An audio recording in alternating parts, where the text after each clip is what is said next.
Hello everyone, myself Harshit Upadhyay and I am a law student from Lucknow University. Today I am going to discuss very important topic, right to privacy. जैसा कि हम आप सब लोग जानते हैं कि आजकल सुप्रीम कोर्ट्स और हाई कोर्ट से बहुत से ऐसे जजमेंट होते हैं जो राइट टू प्राइवेसी पर बेस्ड होते हैं।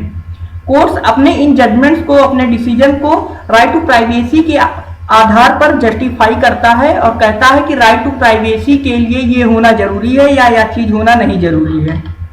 तो आखिर सवाल उठता है, राइट टू प्राइवेसी है क्या? राइट टू प्राइवेसी को समझना बहुत जरूरी है।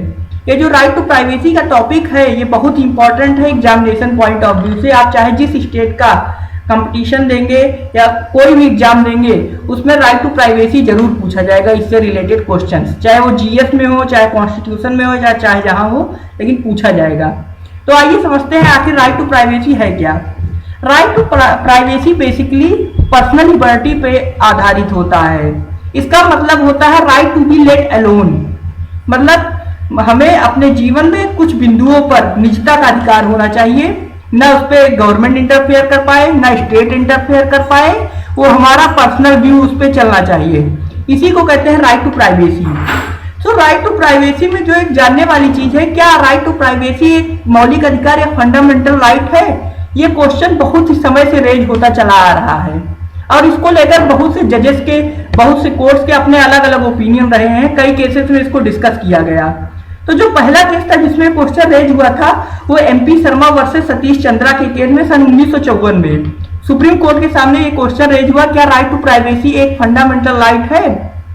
अब फंडामेंटल राइट कॉन्स्टिट्यूशन के पार्ट 3 में दिया गया है, आप सब जानते होंगे, आर्टिकल 12 से लेकर 35 तक। और जो पार्ट 3 है वो हमारे संविधान के बेसिक स्ट्रक्चर का एक पार्ट है जिसमें यह प्रावधान है कि इससे कुछ हटाया नहीं जा सकता। और राइट टू प्राइवेसी सब लोग जानते हैं, कहीं एक्सप्रेसली दिया नहीं गया है कि इतने आर्टिकल में right to privacy fundamental right है। तो अगर राइट टू प्राइवेसी को कहां पे अगर माना जाए फंडामेंटल राइट तो कहां पे रखा जाए? तो इसके लिए कहा गया कि article 21 is the suitable place, because article 21 talks about the right to life and personal liberty and as I discussed earlier, the right to privacy is the part of the personal liberty. तो ये कहा गया कि right to privacy को एक personal liberty का part है और ये आर्टिकल 21 के अंतर्गत इसको फंडामेंटल राइट माना जाना चाहिए। लेकिन एमपी शर्मा और सतीश चंद्रा के केस में कोर्ट ने इसको मानने से इनकार कर दिया साफ तौर पे सन 1954 में। और कोर्ट ने कहा नहीं, right to privacy is not a fundamental right, ये मौलिक अधिकार नहीं है। इसमें 8 जजेस की बेंच बैठी थी इस केस में, एमपी शर्मा वर्सेस सतीश चंद्रा के केस में, जिन्होंने राइट टू प्राइवेसी को फंडामेंटल राइट नहीं माना। इसके बाद दोबारा यह क्वेश्चन रेज हुआ Kharak Singh versus state of UP के केस में सन 1963 में। इस केस का मैं थोड़ा बैकग्राउंड बता दूं। खड़क सिंह जो था, एक उसके ऊपर डकैती का चार्ज लगा था और मुकदमा चला था डकैती के लिए कि वो एक डकैत है, लेकिन लैक ऑफ एविडेंस के कारण वो छूट गया था। लेकिन छूटने के बावजूद भी पुलिस को उसके ऊपर शक था और उस समय उत्तर प्रदेश में एक एक्ट था, यूपी रेगुलेशन एक्ट, जिसके अंतर्गत पुलिस को ये पावर थी कि अगर उसको किसी व्यक्ति के ऊपर शक होता है कि कोई गलत काम करता है या कर सकता है तो उसके ऊपर निगरानी रख सकते थे, उनको सर्विलांस पे रख सकते थे। और इसी पावर का यूज करते हुए खड़क सिंह को कोर्ट से बरी होने के बावजूद भी पुलिस उनके ऊपर निगरानी रखती थी और कई बार रात में उनके घर पे जाकर उनको देखती थी वो क्या कर रहे हैं, उनका इंस्पेक्शन करती थी। ये बहुत दिनों तक चलता रहा। तो अंततः एक दिन खड़क सिंह ने परेशान होकर खड़क सिंह कोर्ट चला गया और ये कहा कि जो रोज रोज पुलिस रात को मेरे घर आती है, मेरे राइट टू प्राइवेसी का हनन है। कोर्ट ने और ये क्वेश्चन रेज किया कि राइट टू प्राइवेसी मेरा फंडामेंटल राइट है, लेकिन कोर्ट ने फिर एक बार इस खड़क सिंह के केस में ये मानने से इनकार कर दिया कि right to privacy fundamental right है आर्टिकल 21 के अंतर्गत। इसमें 6 जजेस की बेंच बैठी थी और उन्होंने ये बात नहीं मानी कि right to privacy fundamental right है। हाँ, लेकिन राइट टू प्राइवेसी को फंडामेंटल राइट तो नहीं माना, लेकिन जो यूपी रेगुलेशन एक्ट था जिसके अंतर्गत पुलिस खड़क सिंह के घर पे जाती थी, इस केस में इस एक्ट को अनकॉन्स्टिट्यूशनल घोषित कर दिया गया। अनकॉन्स्टिट्यूशनल किस आधार पर घोषित किया गया? ये कहा गया कि ये जो पुलिस रोज रोज इनके घर पे जाती है, ये आर्टिकल 19 में दिए गए राइट टू फ्रीडम का हनन है, ना कि राइट टू प्राइवेसी का। तो राइट टू प्राइवेसी के मुद्दे पर कोर्ट यहाँ भी कोर्ट का निगेटिव ओपिनियन रहा कि ये फंडामेंटल राइट नहीं है। इसमें 6 जजेस की बेंच ने ये बात कही। हालांकि उसके बाद कई केसेस ऐसे आए जिसमें कोर्ट ने ये माना हाँ right to privacy fundamental right होना चाहिए या है। इसी में एक केस था Govind versus state of MP सन 1975 में। इसमें 3 जजेस की बेंच ने ये कहा कि right to privacy is the part and parcel of article 21 और राइट टू प्राइवेसी बहुत जरूरी है किसी भी व्यक्ति की स्वतंत्रता के लिए। इसके बाद सन 1994 में एक और इम्पोर्टेंट केस आया R Rajagopal versus state of Tamil Nadu, जिसको हम पॉपुलरली ऑटो शंकर केस से भी जानते होंगे, आपने न्यूज़पेपर वगैरह में पढ़ा होगा। ऑटो शंकर केस में बेसिकली क्या हुआ था, एक व्यक्ति था ऑटो शंकर नाम से, वो तमिलनाडु की एक जेल में बंद था और उसने जेल में रहते हुए अपनी ऑटोबायोग्राफी या आत्मकथा लिखी थी और उस आत्मकथा को एक पब्लिशर पब्लिश करना चाहते थे। उस आत्मकथा में कुछ ऑटो शंकर ने कुछ कंट्रोवर्शियल बात लिख दी थी कुछ अधिकारियों को लेकर, आईएएस आईपीएस को लेकर, कि अधिकारियों का कैदियों से कैसे निजी संबंध है, कैसे कुछ कैदियों को स्पेशल ट्रीटमेंट दिया जाता है जेल में। मतलब उन्होंने जेल की पोल खोल के रखी थी एक तरह से उस ऑटोबायोग्राफी में।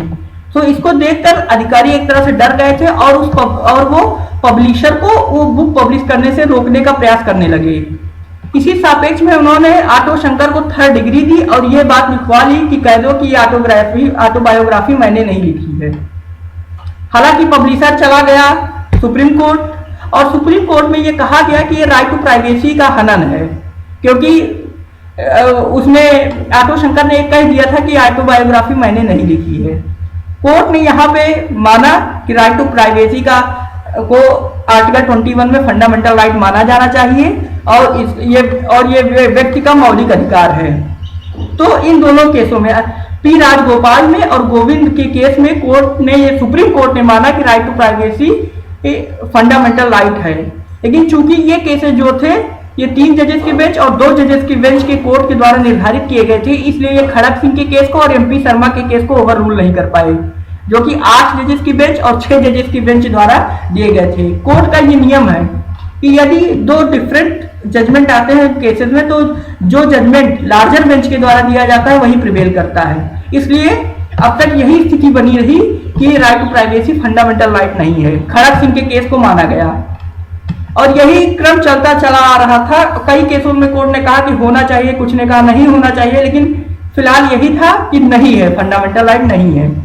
फाइनली सन 2015 में एक इंपॉर्टेंट केस आया KS Kuttaswamy versus union of India का केस, जिसको हम साधारण भाषा में आधार कार्ड केस कहते हैं। आपको पता है कि अभी हाल ही में गवर्नमेंट ने आधार कार्ड एक्ट पास किया था, उसी एक्ट की कॉन्स्टिट्यूशनैलिटी को चैलेंज किया गया था इस केस में, KS Kuttaswamy versus union of India case में।